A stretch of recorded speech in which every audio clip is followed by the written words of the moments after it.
Thea Farhadian's Tattoos and Other Markings. The Raw Power of Sound Revisits Historical Trauma by Christopher Atamian for his column Art Speak, published on August 15, 2025, on EVN Report. An important violinist and experimental composer on the international stage, Thea Farhadian continues to expand the vocabulary and range of contemporary music. Trained first as a classical musician and a member of the Berkeley Symphony under Kent Nagano, Farhadian has most recently made her mark as an experimental musician by fusing previously disparate genres and styles. By mixing a wide range of sources such as solo violin, interactive electronics, found sound, acoustic improvisation, solo laptop, and radio art.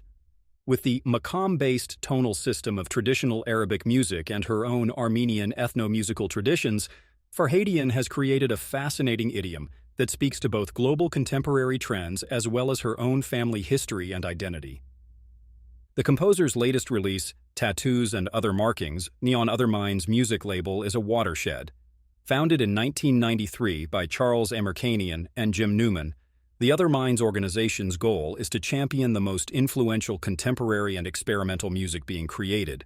In Tattoos, the composer deftly limns the boundary between live sound, found sound, and composed sound to explore in a fascinatingly iconoclastic manner a haunting and tragic episode from the past. While working the piece, Farhadian learned that many Armenian women had been tattooed during the Armenian Genocide. As historian Elise Samirjian uncovers in her groundbreaking book, Remnants Embodied Archives of the Armenian Genocide, these tattoos were markers of beauty for some of the Bedouin tribes who kidnapped Armenian women on the death marches during the Armenian Genocide of 1915 to 1923, but also of shame for the survivors who often had difficulty reintegrating into Armenian society, which did not have any traditions involving tattoos and body markings. Farhadian's evocation of a cultural past using a mechanical, abstracted soundscape first distances the listener who finds the sound at hand alien, before they realize that they have actually been drawn into the past, the same way that a patient might under guided hypnosis.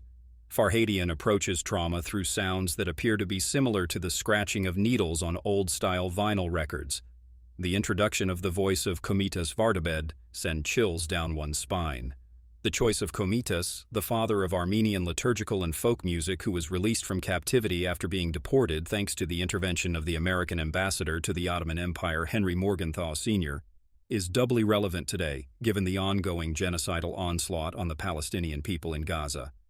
Farhadian's first solo album, Tectonic Shifts, Creative Sources, CS 365, featured solo violin and real-time processing that introduced listeners to an echo chamber of experimental sound.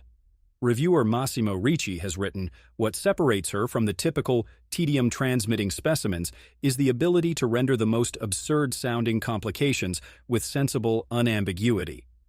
Farhadian has performed in some of the world's premier music venues, including Issue Project Room, the Downtown Music Gallery, and Alternative Museum, all in New York City, as well as the Aram Khachaturian Museum in Yerevan, Armenia. An artistic polymath, she has also curated experimental video and co-founded the New York and San Francisco Armenian Film Festivals. The composer explains that she grew up listening to Armenian music at home, both folk and sacred, which eventually led her to study Arabic music with the renowned Palestinian oud and violin master Simon Shaheen. I fell in love with the Arabic maqamat and began to feel more freedom using these modes to compose and play music. Until recently, it was rare to find an American-born artist who had mastered both the European and Arabic classical traditions, as well as a third tradition that is quite different, as Armenian music is based on a modal system of tetrachords that can repeat indefinitely. In an Other Minds podcast hosted by composer Joseph Bahidjian, Farhadian described the process of making this 4-track album more like painting than creating music, as details of her past slowly revealed themselves to her like colors on a canvas. The 44-minute-long album starts off with Makats Mirza, a piece that integrates a broader mechanistic soundscape with the voice of Komitas, which weaves in and out of the background sounds. The repetition of the sounds and sequences mimic the repetition steps across the seemingly endless Syrian desert with scant food or water. Strange, unidentifiable voices appear in the background. The 18-minute-long eulogy possesses similar elements but is presented in a more dirge-like manner, At times, it resembles a slow-motion recording which offers the listener the opportunity to grieve silently as the music engulfs their senses. The third track, Inscriptions, is comprised of industrial sounds that have been processed and shaped out into a soundscape that resides between silence and emptiness. These include scratchings and sounds that recall a recording machine whose tape is run backwards, an MRI machine, and a printing press.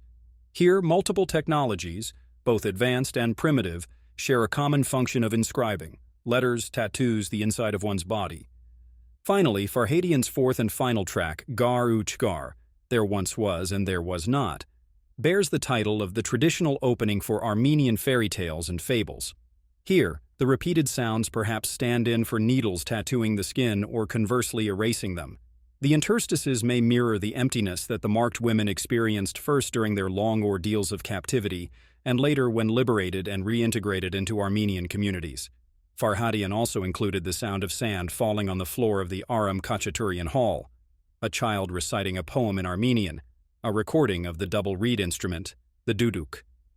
To get a fuller picture of the traumatic experience of deportation, I would pair this remarkable CD with Elise Semerjian's previously mentioned book.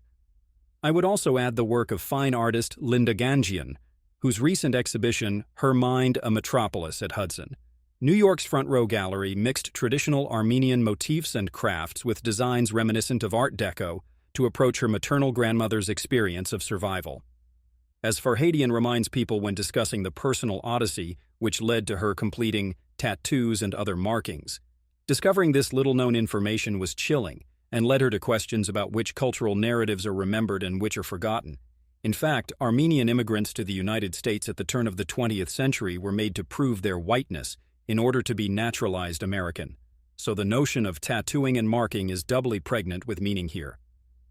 Farhadian's music suggests new avenues for how we hear and represent the past, by leaving the listening experience open-ended rather didactic ways of listening and interpreting.